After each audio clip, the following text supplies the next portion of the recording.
હકીકતમાં જેને સાચી વાત હોય એ વાત સાચી કેવી જ હોય ભલા માણા. અને આપણે તો એવા માણા કે જેનો કાંટો કાઢે ને એનો આપણે ગુણ ના ભૂલીએ. માન્ય આપણા અધ્યક્ષ સાહેબના ખરેખર વખાણ હું નથી કરતો અને વખાણ કરવા એ અમારો ધર્મ નથી, પણ જે સાહેબે કીધું છે કે જેવું જે માણસ કરે ને એના ગુણ ગાવા જોઈએ, એને એવી વાત કરવી જોઈએ ભલા માણા.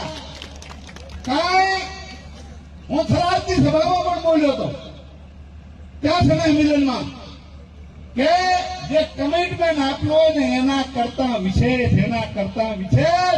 અને થરાદ વાસીઓ તો મેં ત્યાં પણ કીધું કે થરાદ વાસીઓ તો ખરેખર એ ભાગશાળી છે, એટલો નહીં પણ આખો બનાસકાંઠો ભાગશાળી છે.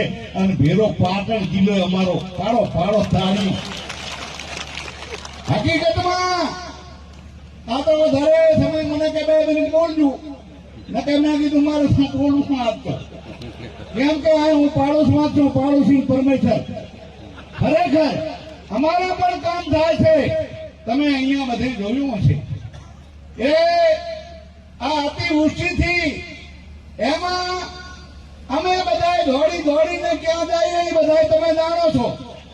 અને મેં કીધું માન્ય અધ્યક્ષ સાહેબ આ દિવાળી પહેલા કીધું જો કાંઈ થોડીક વાત થઈ જાય તો અમારા ખેડૂત પુત્રો બધા રાજી થાય.